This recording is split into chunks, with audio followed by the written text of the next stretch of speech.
Hi guys, the Metal Maniac back again, and as you can see, I finally got a new record player, so yes, album reviews are finally back. Unfortunately though, the computer I was using to record videos, I dropped it and it's not working right now. Hopefully I could get it repaired. It doesn't look damaged or anything, but I guess something's wrong with it. But yeah, so until I could get that computer fixed, I have to use this older computer to record, so the video quality might not be as good.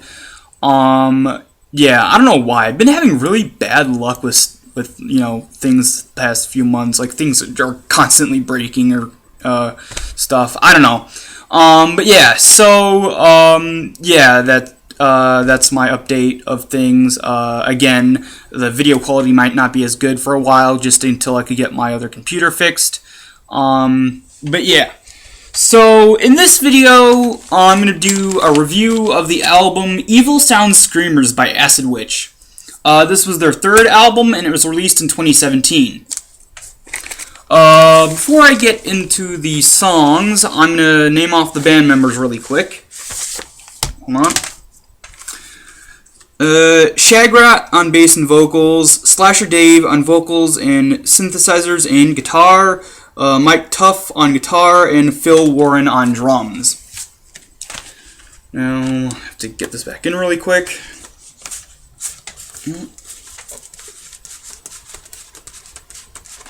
Alright, there we go. The album starts off with, it's not really a song, it's sort of a weird intro/interlude thing. Kind of annoying. I wish it just started with a song. The interlude thingy is called a scare tape. It's like this weird sort of recreation of like a 1950s/60s Halloween safety PSA. It's honestly extremely annoying and shouldn't have been on the album. I know they were trying to put it on there for, like, to add to the Halloween feel of the album, but it turned out annoying. But yeah, so the second track and the first song on the album is called Mr. Beastol. It's really, really good. I love it. The instrumentation's great. The vocals are great. Very catchy. Now, the vocals on this particular song, on Mr. Beastol, are very different from the vocals on the rest of the album. The rest of the album, the vocals are very raspy, very witch-like at times, whereas the vocals on Mr. Beastol are more akin to King Diamond's vocals at times.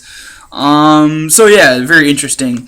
Also, speaking about the vocals, the only downside to this song is that for some reason, unlike the rest of the songs on the album, on Mr. Beastol, the vocals are so low in the mix to the point where you could barely hear them.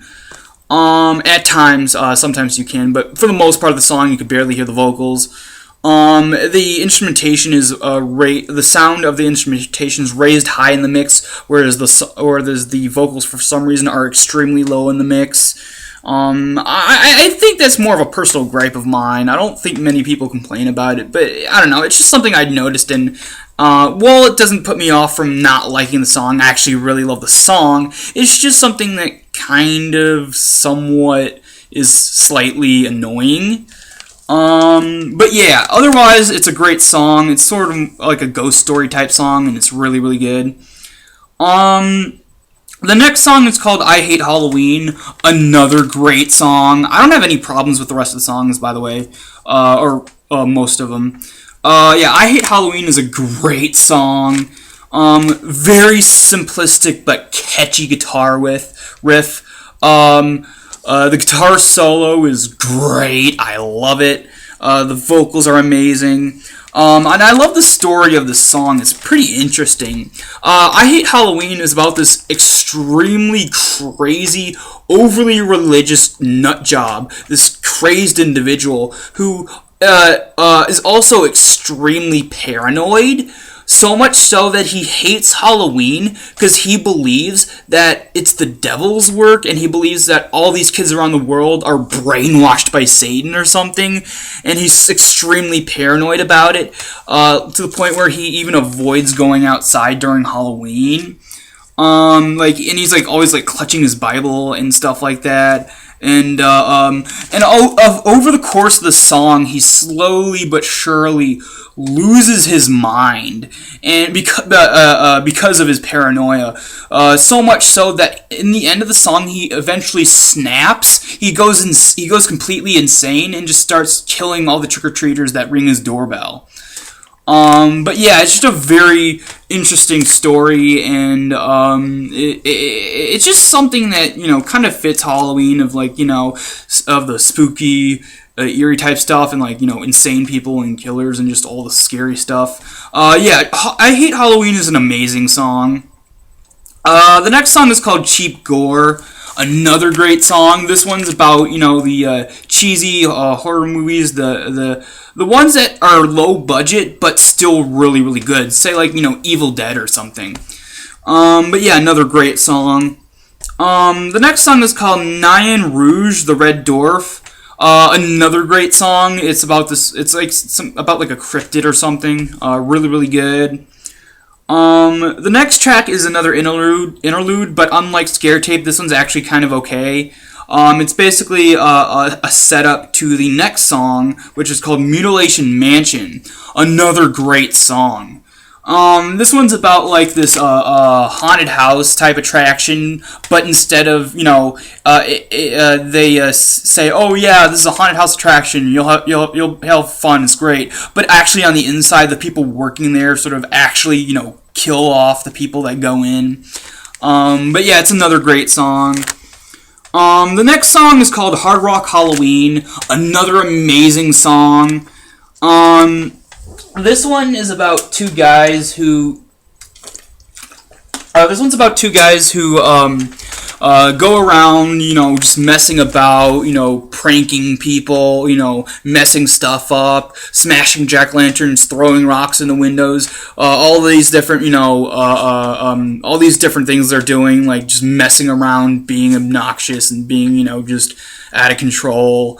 Now, it's interesting because in this song, their actions over the course of the song get more and more sinister. They get more and more. They get worse and worse and worse in what they do. They get so caught up in their mischief and pranks, to the point where it gets so bad that one guy dies and the other guy gets thrown in jail. So yeah, it's pretty much a cautionary tale of don't take pranks and mischief too far, because it can go wrong and it can end extremely badly. But yeah, another great song. Also, something I almost forgot to mention about this song, the riff is also extremely catchy, and there's 2 or 3 guitar solos in here that's amazing. Anyway, the next track is called Nightmares in a Damaged Brain, another interlude track. This one could have been left off the album. It's kind of meh. And then the end track is called An Evil Sound Screaming. This is really the only boring song on the album, and I find it to be very weak. It's not a bad song, but like I said, it's a boring one. But yeah. Now, my thoughts on this album. For the most part, when it's good, it's amazing. Yeah, there are a couple of interludes that are annoying and could have been left off the album entirely, but that doesn't really ruin the album at all.